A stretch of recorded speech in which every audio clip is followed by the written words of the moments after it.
way.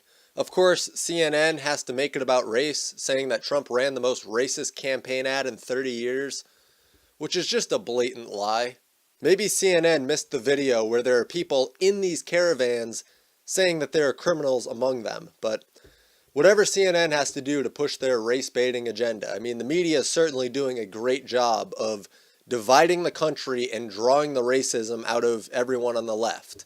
The problem is that racism is making them more and more violent. So I don't doubt that there are going to be millions of sheep that wake up this morning and go, oh, Trump is racist? Well, what's new? Because they'll just sit there and suck up anything that CNN spews out like a hooker trying to pay rent.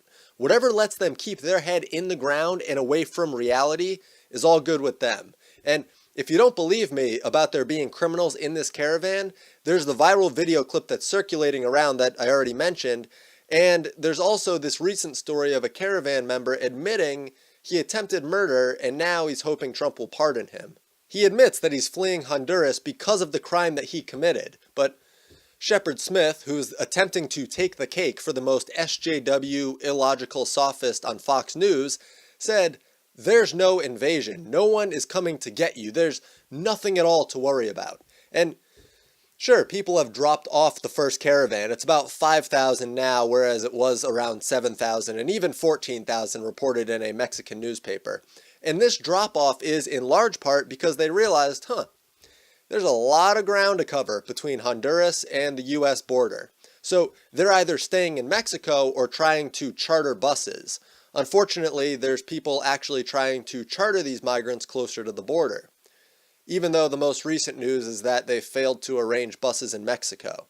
But they've also traveled by raft and flatbed truck before, so they're expected to arrive between Thanksgiving and New Year's.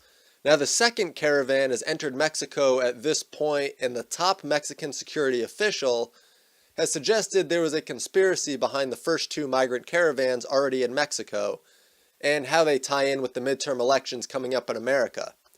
Interior Secretary Alfonso Navarrete says, "The fact that this is being done at a time when there are election campaigns in the country they're headed for, that's not a coincidence. That's not a chance. That's the reason why." Here we are talking about a humanitarian crisis of a lack of jobs, a lack of opportunities, and the use by third parties of a vulnerable population group like the migrants. Now, during the live stream this past Saturday, I mentioned how La Familia Latina Unida is an organization started by an illegal immigrant that's partnered up with Pueblos Sin Fronteras, or People Without Borders. They've been getting upwards of 1,000 people to illegally cross from Central America into Mexico and then into the US since 2010.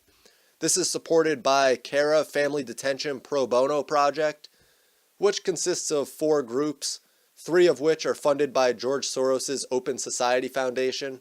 And quick side note, I've noticed that the media is ramping up their attacks against anyone who even hints at a criticism of George Soros, which makes me want to criticize him even more. But as usual, the media doesn't understand any of the criticisms. They just strawman it because their viewers are too sheltered to know anything different.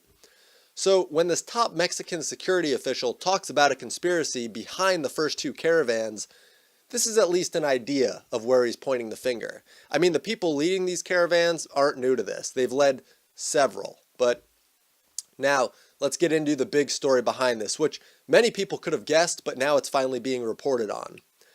So the second caravan stormed into Mexico illegally, armed with bombs and guns.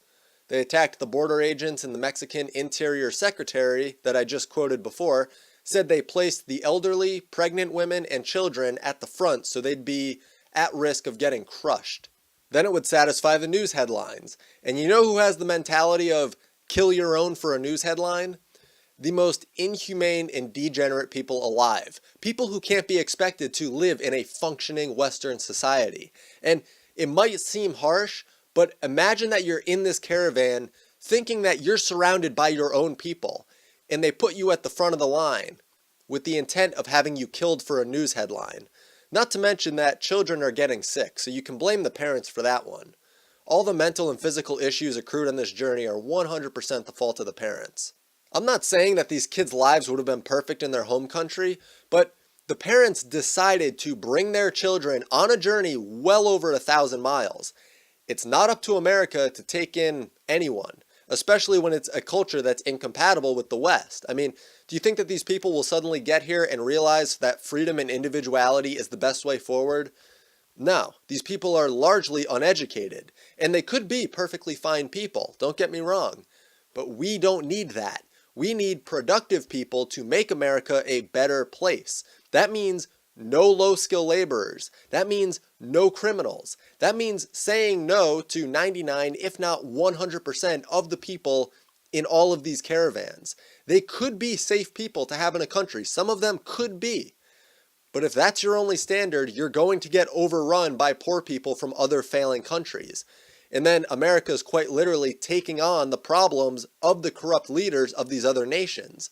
I mean, America was not built by these types of immigrants. And they're not trying to come here and become American.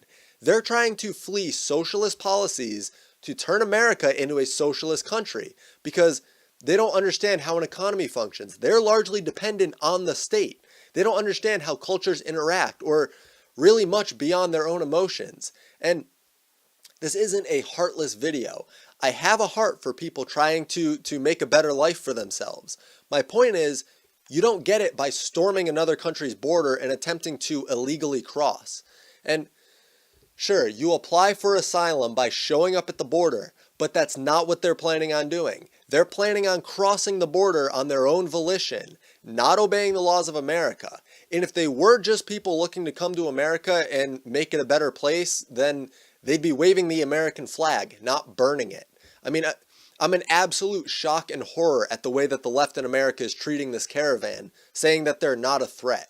And Rolling Stone said that the size of the migrant caravan is the same number of people that show up to the border in the span of a few days. So that highlights a new problem. Are all of these people getting rejected at the border, or are there doctors and surgeons and accountants showing up at the border? Are there charities ready to take on the burden of these people? No.